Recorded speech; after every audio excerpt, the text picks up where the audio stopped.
ہر انسان چاہتا ہے کہ مجھے فکری بالیدگی نصیب ہو، تیقن ہو، توکل ہو، صبر ہو، شکر ہو، اور ان سعادتوں کے ساتھ ساتھ پھر میرا سفر حیات کامیابی کی طرف بھی بڑھے۔ تو پھر لوگ کبھی کسی موٹیویشنل اسپیکر کے پاس جاتے ہیں، کبھی کسی جگہ کا سبق، کبھی کسی جگہ رکتے ہیں، لیکن بیچاروں کو خیر نصیب نہیں ہوتی۔ کہاں جا کے انسان اپنا وقت گزارے اور کہاں جا کے انسان اپنے دل کو لگائے کہ اس کے لیے آسانی ہو؟ تو اس کا ایک ہی حل ہے کہ ہمیں ادھر جانا چاہیے جدھر اللہ اور اس کے رسول نے ہمیں بھیجا۔ کون لوگ تھے جنہیں اپنی معرفت ملی، معرفت دین ملی، معرفت الہی نصیب ہوئی؟ کون تھے؟ اللہ تعالیٰ نے قرآن مجید میں فرمایا والسابقون السابقون، سبقت لے جانے والے سبقت لے ہی گئے، آگے بڑھنے والے آگے بڑھ ہی گئے۔ فرمایا اولئک المقربون، یہ لوگ قرب والے لوگ ہیں، یہ قریبی لوگ ہیں، رب رسول کی بارگاہ کے مقرب ہیں۔ کون؟ السابقون الاولون، جنہوں نے بڑی جلدی فیصلہ کیا تھا کہ ہمیں دین پر عمل کرنا چاہیے،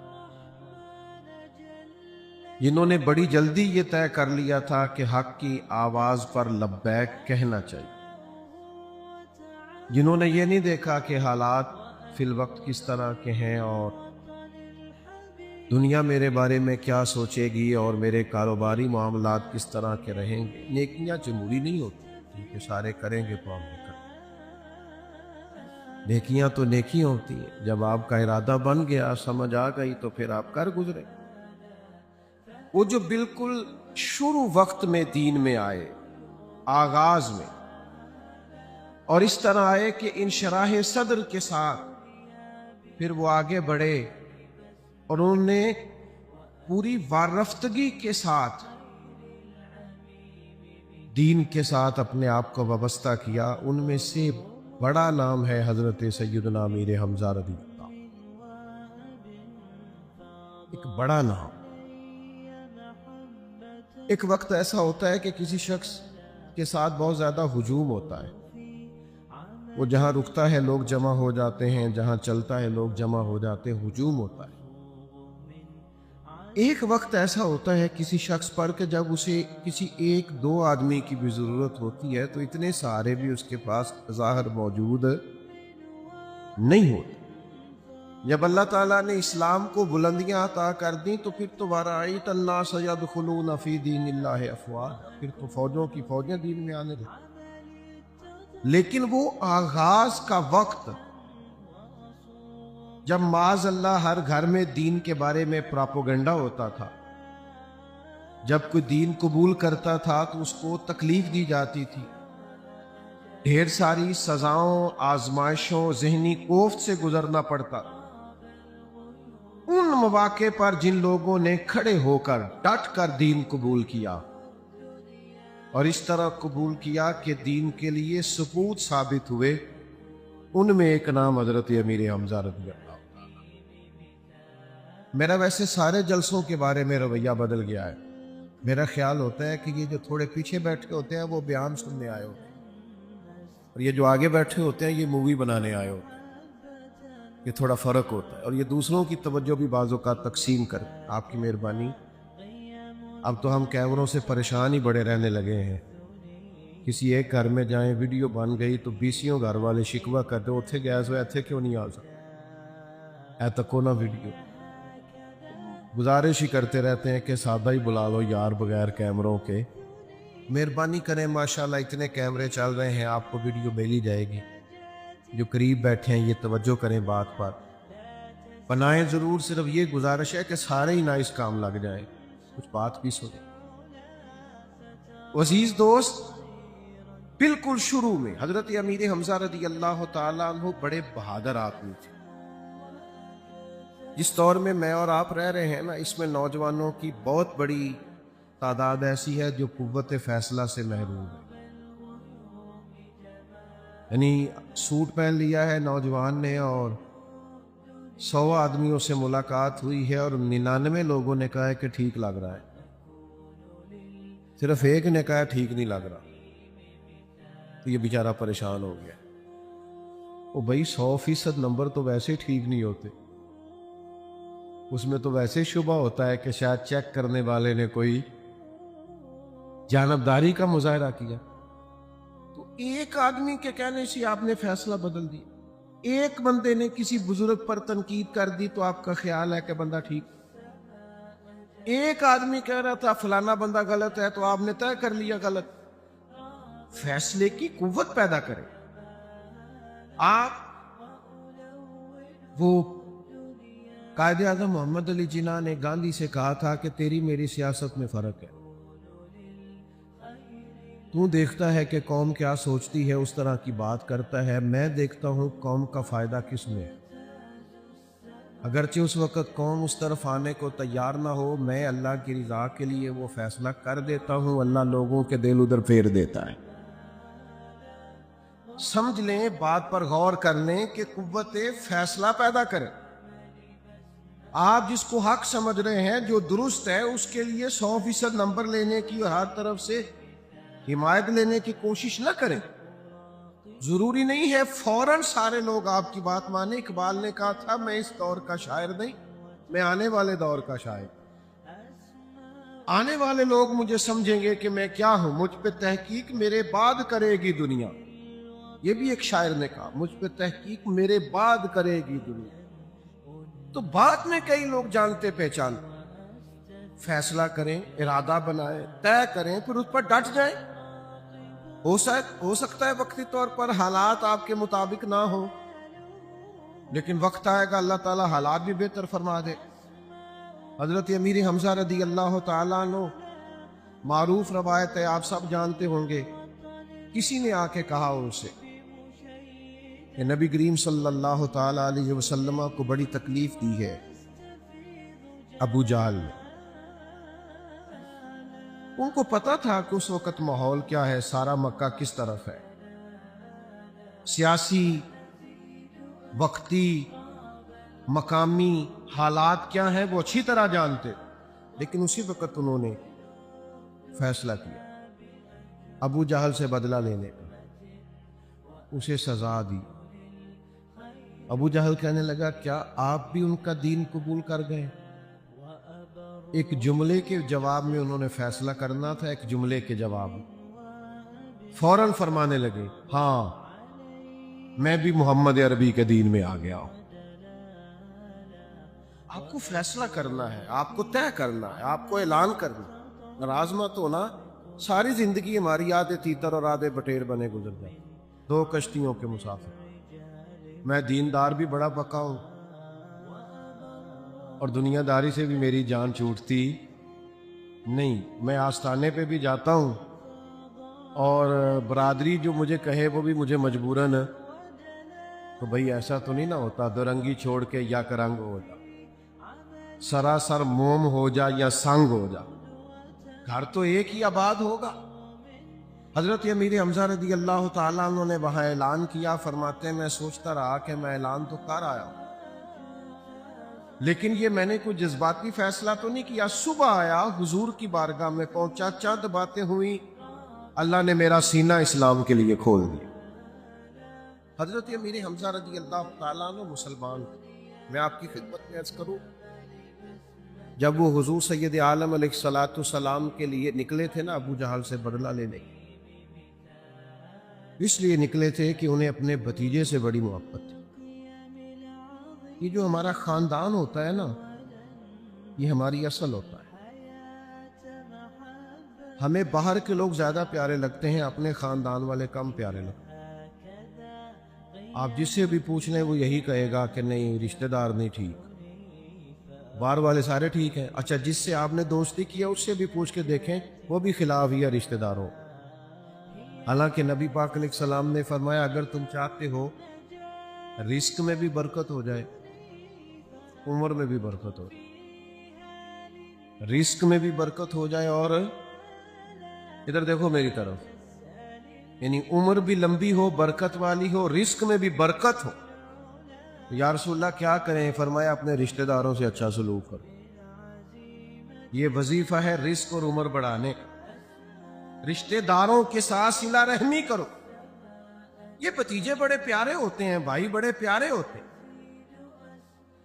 وہ بندہ اب کو خاندانی معاملات میں بات تو کر بیٹھتا ہے، کسی ایک بات پر انسان کا اختلاف تو ہو جاتا، اور وہ کسی کو دکھ بھی سنا بیٹھتا ہے، بعض اوقات اپنے بچوں کے سامنے بھی بات بھی کر بیٹھتا ہے کہ مجھے بڑا تنگ کیا ہوا ہے بھائی نے، بھتیجوں نے، فلاں معاملے میں بڑا پریشان کرتے ہیں۔ بات تو کر لیتا ہے پر ہوتے پیارے ہی ہیں، اور زیادہ شکوے بھی بندہ اسی کے کرتا ہے جس سے پیار زیادہ ہوتا ہے۔ یہ بار بار اسی کی باتیں کرنا، اسی کا تذکرہ کرنا، اس سے بھی اس کو بھی نچوڑیں تو اس سے محبت ٹپکتی ہے۔ نبی کریم علیہ السلام کے چچا ہیں حضرت امیر حمزہ، لیکن کبھی آپ نے سنا ہے؟ اتنے سارے لوگ آپ بیٹھے ہیں، ماشاءاللہ اتنا بڑا مجمع ہے، کبھی آپ نے سنا ہے کہ کوئی شخص کسی کے پاس آیا ہو، اس نے آ کے کہا ہو کہ میں نے بچے کا نام رکھنا ہے، تو ایک شخص کہے میرے چچا کے نام پہ نام رکھ؟ کبھی سنا ہے آپ نے؟ چچا بیچارہ چاند بھی نہیں ہوتا ہے، چاہے جتنا مرضی پیارا ہو، چندہ بھی ماموں نہیں ہونا، جو مرضی بھی ہو جائے۔ چندہ چاچو ہوتا ہے؟ کیوں؟ چندہ ماموں نہیں ہو رہا ہے، جیسا مرضی ہو بیچارہ میری طرح کا چندہ بن جاتا، ماموں جو ہوا۔ لیکن چاچو جتنا مرضی خوبصورت ہو، چندہ ہو سکتا، وہ ہمارا مزاج ہے۔ تو ننہال کے بارے میں تو شاید کوئی محبت کا فلسفہ بیان کرے، اور چچا کے بارے میں بیان کرے، مشکل کام ہے۔ لیکن یہ دیکھو حضور ہمیں کس طرح خاندانی وحدت سکھاتے ہیں، اور اپنوں کا پیار سکھاتے ہیں، اور کس طرح اپنوں کی قربت سکھاتے ہیں۔ ایک شخص نے عرض کی، یا رسول اللہ صلی اللہ علیہ وسلم، میرے ہم بیٹھا ہوا ہے، میں نے نام رکھنا ہے، کیا رکھوں؟ فرمایا میرے چچا کے نام پہ امیر حمزہ نام رکھو، حمزہ نام رکھو میرے چچا کے نام۔ یہ حضور علیہ السلام کا خاص پیار ان کے ساتھ۔ حضرت امیر حمزہ رضی اللہ تعالیٰ عنہ میں دو تین خوبیاں بڑی کمال، ایک تو قوت فیصلہ بڑی، ان کو ارادہ کرنا، ڈٹ جانا آتا تھا۔ مجھے سب سے زیادہ نوجوانوں سے شکوہ رہتا ہے کہ تمہارا تو ارادہ ہی کوئی نہیں پکا، تم نے اصل میں کرنا کیا؟ کچی پکی باتیں کریں گے، کر لوں کہ نہ کروں، چلوں کہ نہ چلوں، سویرے ارادہ اور تھا، دوپہر کو ویڈیو اور دیکھی، شام کو ایک اور موٹیویشنل اسپیکر کو کھول لی، ایک نئی کہانی نظروں کے سامنے سے گزر گئی۔ او بھائی تو طے تو کر، تو ارادہ تو کر۔ میں اکثر دوستوں سے کہا کرتا ہوں، میں کالج میں بھی جایا کرتا تھا تو ٹوپی کے ساتھ، تو میرا ایک بڑا محبت والا کلاس فیلو تھا، وہ سب سے زیادہ مجھے تنگ کرتا تھا، مولوی کا۔ اس زمانے میں نا ایک تھوڑا سا مسئلہ چلتا تھا، بم دھماکے بڑے ہوتے، تو وہ تنگ کرتا تھا کہ مولویوں بم نہ پھوڑ دیا جائے کالج میں، تو تنگ کرتا تھا۔ تو وہ ہم اس وقت بھی لطف لیتے تھے کہ دوست ہے، پیار والا ہے۔ تو مجھ سے کئی دفعہ کہتا تھا کہ یار یہ اس حلیے میں تم اور سارے لوگ اور حلیے میں تھوڑے الگ الگ نہیں لگتے۔ پھر اللہ نے وقت بدلا، پھر اسی نے مجھے ایک دن فون کیا، کہنے لگا کدھرے مل تیرے نال ایک فوٹو لینی، انج بھی سجن، واہ واہ دے انج بھی سجن ہے۔ تو آپ کہیں کھڑے تو ہونا میرے بھائی، آپ کو کہیں ٹھہرنا تو آئے، تو قوت فیصلہ تو اپنے اندر پیدا کریں۔ لیکن ساری زندگی ہمارا ارادہ ہی کوئی نہیں، ہمیں پتہ ہی نہیں ہم کیا کرنا چاہ رہے ہیں۔ جب آپ نے طے ہی نہیں کیا تو سڑک پر کیسے چڑھیں گے؟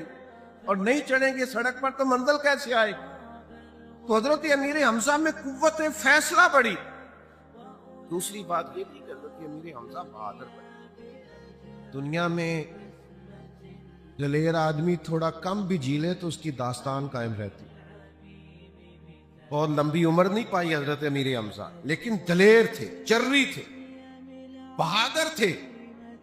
یہ جو بات بات پہ ہمارے ہاتھ پیر پھولنے لگتے ہیں نا، اور ذرا ذرا سی بات پہ انزائٹی اور ڈپریشن ہونے لگتا ہے، یہ قوم کوئی انقلاب نہیں لا سکتا۔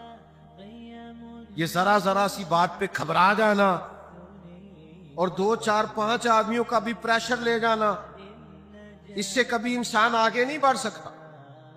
اگر آپ مضبوط ہیں اعصابی طور پر اور آپ ذہنی طور پر طاقتور ہیں، پھر آپ آگے بڑھیں گے۔ نوجوانوں سے عرض کرتا ہوں، تھکی زندگی نہ گزارے۔ یہ کہ میں سو کے اٹھاؤں تو میرا جسم پھر بھی درد کر رہا ہے، یہ کہ میں یہاں لیٹا ہوں موبائل لیے اور میں وہاں لیٹا ہوں، تو آپ کیسے انقلاب برپا کریں گے؟ اٹھ باندھ کمر کیوں ڈرتا ہے، پھر دیکھ خدا کیا کرتا ہے۔ مشقت والی زندگی، محنت والی زندگی، لقد خلقنا الانسان فی کبد، اللہ نے انسان کو مشقت میں رہتا ہوا پیدا کیا، ہمیشہ کچھ کر گزرنے کا مزاج، آپ کے مزاج کی بہادری، جدوجہد، یہ بھی ضروری نہیں ہوتا کہ بندہ کوئی انقلاب برپا کر کے دنیا سے جائے، اپنے حصے کا کام کر کے جانا چاہیے، بہادری کے ساتھ، دلیری کے ساتھ۔ جیتنا ضروری نہیں ہوتا، میدان میں رہنا ضروری ہوتا ہے۔ آپ یہ دیکھیں کہ میدان میں کھڑے رہ سکتے ہیں، ڈٹنا آتا ہے، آپ دلیر ہیں، با ہمت ہیں، با حوصلہ ہیں۔ کسی علاقے میں نا ایک بیماری بار بار پھیلتی تھی، وبا بار بار پھیلتی تھی، حالات بار بار خراب ہوتے تھے، اور بہت سارے لوگ ہر سال اس بیماری سے رخصت ہو جاتے۔ بھائی خاموش ہو جائیں، بات سنو، پیارے بھائی بیٹھ جائیں، آپ بھی بیٹھ جائیں محبت سے، اللہ تعالیٰ سلامت رکھیں۔ یہ اتنے سارے لوگ پیار سے بیٹھیں، آپ بھی محبت سے تشریف رکھیں، انشاءاللہ کرم ہو۔ سنیں، اللہ جزائے خیر، سنیں، وہ لوگ بار بار انتقال کر جاتے اس بیماری سے، تو اطباء انہیں کہتے، ڈاکٹرز انہیں کہتے کہ یہ جو پہاڑیاں ہیں نا، 3 کٹھی، ایک پہاڑی کے اوپر پہاڑی، پھر اس کے اوپر پہاڑ، اس کے اوپر ایک جڑی بوٹی ہے، وہ اگر مل جائے تو اس سے علاج ہو سکتا ہے۔ وہاں جائے کون؟ ڈھلان بڑی سیدھی ہے، جو پیر رکھتا ہے پھسل جاتا ہے، راستہ ہے کوئی نہیں، لیکن لوگ ہر سال کئی دائی اجل کو لبیک کہہ جاتے، اس لیے کہ وہ بیماری بڑی سخت حملہ کرتی۔ ایک شخص نے طے کیا کہ میں نے جانا ہے، میں نے جانا ہے اور میں نے رستہ بنانا ہے، آگے بڑھنا ہے۔ اب اس نے وہ پہاڑ کاٹنے کا نا، میری طرف دیکھنا، اس نے پہاڑ کاٹنے کے اوزار لیے اور پہاڑ کاٹنا شروع کیا، تو جو بھی قریب آتا نا کہتا یہ نہیں کٹیا جا، مشکل کام۔ بہت سارے لوگ حوصلہ توڑنے آتے ہیں، یہ نہیں ہو سکتا، یہ اس دور میں ممکن ہی نہیں۔ اس نے کہا تو اکیلا اتنے لمبے لمبے بڑے بڑے 3 پہاڑ کیسے کاٹے؟ اس نے کہا یار مجھے کرنے تو دو۔ بڑے لوگوں نے حوصلہ توڑا، سالوں لگ گئے، زندگی کا ایک حصہ گزر گیا، 2.5 پہاڑی میں سے رستہ بن سکا، اور بندے کے انتقال کا وقت آ گیا۔ لوگوں نے اس سے کہا کہ ہم تمہیں کہتے نہیں تھے کہ یہاں کچھ بھی نہیں ہو سکتا؟ کیا تمہیں رستہ تو بن نہیں سکا، اور تمہارے انتقال کا وقت آ گیا، نتیجہ کیا نکلا؟ تو کہنے لگا تمہیں پتہ ہی نہیں، میں کامیاب ہو کے جا رہا ہوں۔ نہیں سمجھ آئی آپ؟ میں کامیاب ہو کے جا رہا ہوں۔ انہوں نے کہا کیسے؟ کہنے لگا میں نے آدھا رستہ آسان کر دیا، اب جو میرے بعد آئے گا وہ 0 سے شروع نہیں کرے گا، وہ آدھے رستے سے شروع کرے گا، اور وہ اگر اپنی عمر کا ایک حصہ لگائے گا تو انشاءاللہ رستہ بن جائے گا۔ وہ آدھا رستہ تو آسان کرو میرے بھائی، جو بعد میں آئے انہیں 0 سے تو نہ شروع کرنا پڑے۔ امام بخاری احادیث جمع کر کے ہمیں دے گئے، اور پھر امام صاحب رحمت اللہ علیہ نے فرمایا لو میں تمہیں ذخیرہ دے رہا ہوں۔ اب فقہا آئیں گے اور اس میں سے مسائل اخذ کرتے چلے جائیں، اب لوگوں کو اس میں سے مسائل کا استنباط کر کے دیتے چلے جائیں، لیکن کچھ تو کیا نا، ڈیوٹی تو کی نا۔ حضرت امیر حمزہ کا کمال پتہ کیا ہے؟ وہ بدر میں، احد میں شہید ہو گئے، بظاہر دو بڑی جنگوں میں وہ شریک ہوئے، کچھ اور بھی مہمات میں گئے، لیکن بدر اور احد میں شہید ہوئے۔ لیکن آپ کو پتا ہے جو انقلاب دنیا میں اسلام کا آیا ہے، اس میں جن لوگوں کے خون نے سب سے زیادہ کردار ادا کیا ہے وہ سرکار امیر حمزہ جیسے لوگ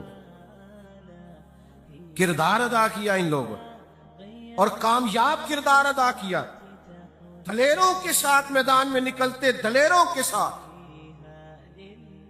شیر تھے حضرت امیر حمزہ، دلیر تھے۔ میں نا یہ جو نوجوان ڈری ڈری سہمی سہمی باتیں کرتے ہیں نا، اور آ کے اپنے دکھ سناتے ہیں کہ بڑا غریب ہو، خاندان بھی بڑا غریب ہے، حالات بھی بڑے تنگ ہیں، اور میں جناب مجھے بتائیں، تو کچھ لوگوں کو رحم آتا ہے نا، مجھے بعض اوقات ایسے جوانوں پہ غصہ آتا ہے کہ تم یار دو دو نوکریاں کرو، تین تین نوکریاں کرو، مشقت کرو، جد و جہد کرو، زمین کے اوپر کام، نیچے جا کے آرام، جاگنا ہے جاگ لے افلاک کے سائے تلے، پھر حشر تک سوتا رہے گا خاک کے سائے تلے۔ محنت کریں، جد و جہد کریں، کوشش کریں، اپنے خاندان کو لے کے آگے بڑھیں، ہمت کریں گے تو اللہ مدد فرمائے گا۔ حضرت امیر حمزہ رضی اللہ تعالیٰ عنہ کو جناب واشی رضی اللہ تعالیٰ عنہ نے شہید کیا، جو بعد میں مسلمان ہوئے، تو فرماتے ہیں سامنا کرنے کی تو کسی میں ہمت ہی نہیں تھی۔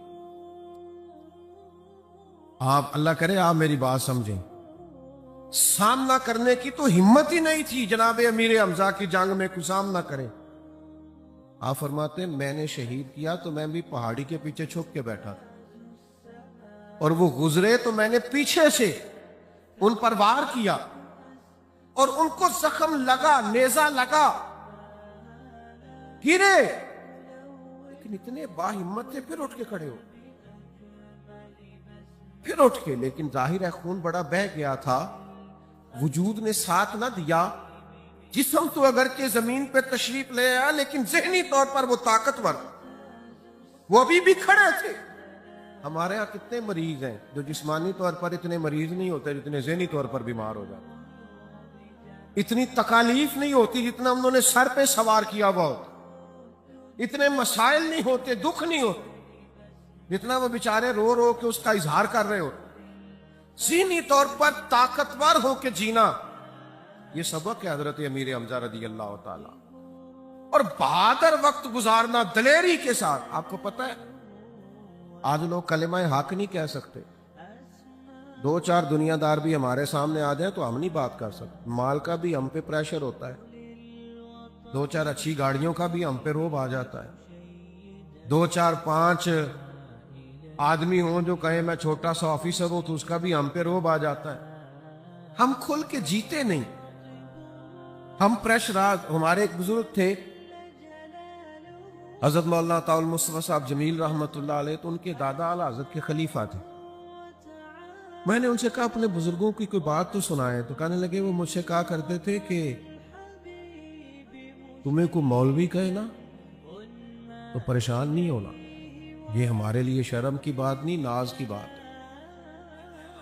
ہاں تھوڑا سا ڈٹنا، جو کام کر رہے ہو اس پر تمہیں ناز ہونا چاہیے۔ خدا جانے بلندی ہے کہ پستی، پر جہاں میں ہوں وہاں کوئی نہیں ہے۔ آپ یہ جو احساس کمزوری اور احساس محرومی ہے نا، یہ تو بندے کو لے جاتا ہے۔ آپ ذہنی طور پر طاقتور ہو، فکری طور پر مالدار ہو۔ پورا باب ہے بخاری میں کہ انسان دل کا غنی ہوتا ہے، دل کا غنی ہوتا ہے بندہ، دل کا، جیبوں کا نہیں۔ کیا کہا تھا درویش نے؟ مالاں والے سخی نہیں ہوندے تے سخیاں کول مال نہیں ہوندا، مالاں والے سخی نہیں ہوندے تے سخیاں کول ہاں ایتھے اوتھے دوویں جہانی سخی کنگال نہیں ہوندا۔ تو یہ ذہنی طور پر طاقتور بننا یہ کمال ہے۔ تیسری بات ہم نے حضرت امیر حمزہ سے پتہ کیا سیکھنی ہے؟ مر بندہ بستر پہ بھی جاتا ہی ہے، ناراض ہو گیا، مر لوگ سڑک پہ بھی